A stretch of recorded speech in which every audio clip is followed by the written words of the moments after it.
आता सकाळी आता 10 वाजता सगळे आमचे काँग्रेसचे राष्ट्रवादी काँग्रेसचे जे सहकारी आहेत,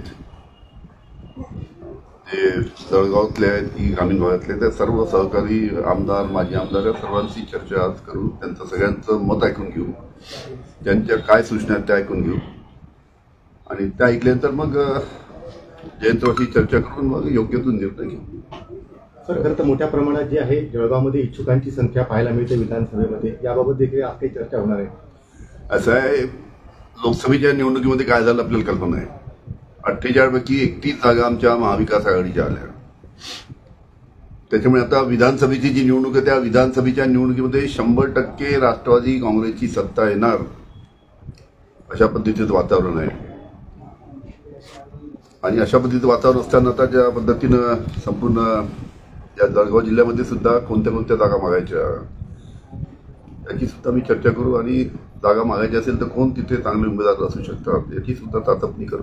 काल नंदुरबारला मंत्री अनिल पाटलांनी वक्तव्य केलेलं आहे की शरद पवार गट आणि ठाकरे गट हे काँग्रेसला धोका देणार आहे आणि त्याच्यामुळेच काँग्रेसने सोबळावर लढायचे. अनिल भाईदास पाटील अजित पवार गटातले असं आहे की या सगळ्यांना कल्पना आहे की ज्या पद्धतीनं लोकसभेची निवडणूक आम्ही एकोप्याने लढलो, काँग्रेस असो, राष्ट्रवादी असो, शिवसेना असो, एकोप्याने लढलो. आणि आमच्या तिन्ही पक्षामध्ये आणि मित्र पक्षामध्ये अतिशय चांगला समन्वय होता आणि एकोप्याने लढल्यामुळेच आम्हाला हे यश आलं. आणि पुढील निवडणूक सुद्धा काँग्रेस, राष्ट्रवादी, शिवसेना आम्ही एकोप्याने लढणार आहे. परवाच्याच दिवशी आमची महाविकास आघाडीची बैठक झाली. पवारसाहेब होते, उद्धवजी होते, काँग्रेसचे अनेक नेते होते, त्याच्यामध्ये सुद्धा चर्चा झाली आणि या निवडणुकीमध्ये एकोप्याने लढणार आहे. आता अनिल भाईदास पाटलांनी काय वक्तव्य केलं, त्यांनी आपल्या पक्षाच्या बद्दल पहिले पाहावं काय. नितीन राऊत म्हणतायत की लोकसभेमध्ये सर्वात मोठा पक्ष हा काँग्रेस राहिलेला आहे, सर्वात जास्त जागा काँग्रेस लढणार असं नितीन राऊत म्हणतायत. ऐकून घ्या, आमच्या याच्यात कोणता मोठा भाऊ नाही आणि कोणता छोटा भाऊ नाही. या बाजारच्या बाबतीत आम्ही मोठा भाऊ आहे, आम्ही छोटा भाऊ आहे, आम्ही एवढ्या जागा लढणार तेवढ्या जागा लढणार. शेवटी महाविकास आघाडीची जी कमिटी आहे, कोर कमिटी आहे, कोर कमिटी एकत्र बसते. त्यामध्ये प्रत्येक पक्षाच्या माध्यमातून प्रत्येक पक्षामध्ये 3 लोक राहतात. तसे 9-10 लोक बसून प्रत्येक मतदारसंघाची चर्चा करून त्याचा निर्णय आपला महाविकास आघाडीचा कोणता उमेदवार कोणत्या मतदारसंघात निवडून येईल हा निकष डोळ्यासमोर ठेवून आम्ही आमच्या तिकीटचं वाटप करू. नेते आहात, एकंदरीत काँग्रेसने आता सर्वच जागांवर म्हणजे 288 विधानसभा मतदारसंघांवर निवडणूक लढवण्याची तयारी पण दर्शवली आहे.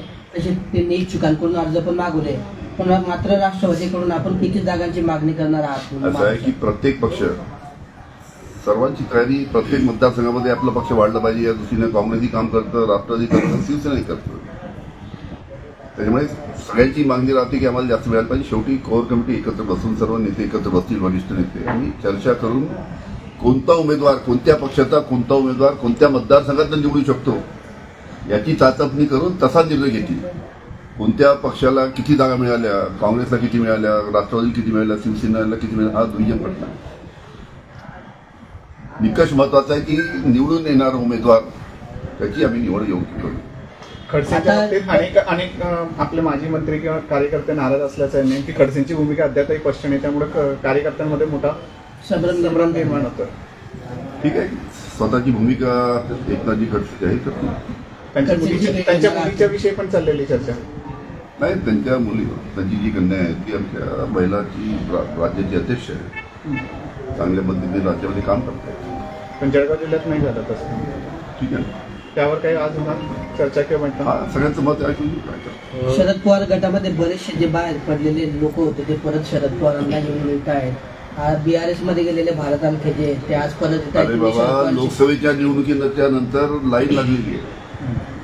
अनेक जिल्ह्यातनं अनेक नेते, आता कोणाला घ्यायचं कोणाला नाही हा प्रश्न शेवटी पवार साहेबांचा. आमचा तर सगळ्यांचा आग्रह होता जे गेले त्यांना घेऊच नाही अशा पद्धतीचा आग्रह आहे. पण शेवटी आता वरिष्ठ नेते एकत्र बसून ठरवतील काय करायचं. पण मोठ्या प्रमाणात राष्ट्रवादी काँग्रेस जो पवार साहेबांचा पक्ष आहे त्या पक्षामध्ये येण्याची मोठ्या प्रमाणात लीग लागलेली आहे, लाईन लागलेली आहे. अजित पवार गटातले पण काही नेते, अनेक नेते, काही नाही अनेक आमदार मंत्र्यांचा पण समावेश. आमदार मंत्री नाही मंत्र्यांना कोणी घेणारही नाही. काही मोजके आमदार असतील जे काहीतरी पोटाच्या कारणामुळे गेले असतील त्यांचा विचार पक्ष करेल. पण जे वरिष्ठ नेते आहेत त्या कोणालाही घेणार नाही अशा पद्धतीचा आमच्या पक्षाचा निर्णय. तुमचे माजी मंत्री आहेत सतीश पाटील आपले, त्यांनी सांगितलं होतं मागच्या वेळेस की अनिल भाईदास पाटील जे आहेत ते भाजपमध्ये जातील असा दावा त्यांनी केलेला होता. तुम्हाला काय वाटतं? असं आता पुढे त्यांच्या पक्षामध्ये त्यांचा जो भारतीय जनता पार्टी आहे, एकनाथ शिंदेचा पक्ष आहे, अजितदादाचा पक्ष आहे.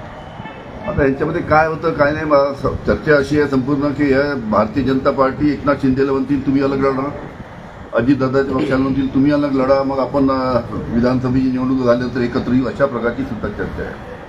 त्याच्यामुळे ते तिन्ही पक्ष एकत्र लढतात की अलग अलग लढतात हा त्यांचा निर्णय. पण बाहेर जी चर्चा आहे की अलग अलग भारतीय जनता पार्टी एकनाथ शिंदेला अलग लढायला लावणार, अजित पवारांना एक अलग लढायला लावणार, अशा पद्धतीची बाहेर चर्चा आहे.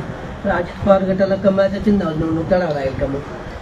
कारण आता निर्णय आता सुप्रीम कोर्टामध्ये आहे. सुप्रीम कोर्टामध्ये शिंदे गटाची आणि राष्ट्रवादीची दोघांची सुनावणी होणार आहे. तुम्हाला काय वाटतं? सुनावणी होऊन त्याचा निर्णय होईल, निर्णय होऊ द्या. निर्णय झाल्यानंतर पाहू काय होतं ते. कोणाच्या बाजूने लागेल निर्णय वाटतं तुम्हाला? आम्हाला खात्री आहे की आमच्या पक्षाची भूमिका ही न्याय्य भूमिका आहे. सगळ्यांना माहित आहे की राष्ट्रवादी काँग्रेस पक्ष कोणी स्थापन केला, शरद पवार साहेब स्थापन केला. त्याच्यामुळे आमची न्याय्य भूमिका आहे आणि कोर्टामध्ये जो निर्णय तो योग्य तो निर्णय तो राष्ट्रवादीचे काँग्रेस शरद पवारच्या बाजूने देतील अशी आम्हाला खात्री आहे. आजच्या बैठकीला खडसे उपस्थित राहील. नाही आता सध्या त्यांचा अजून निर्णय व्हायचा आहे. निर्णय झाल्यानंतर त्यांनी राजीनामा दिलेला एकनाथ खडसेंनी असं सांगितलं जात आहे. मात्र अद्याप पण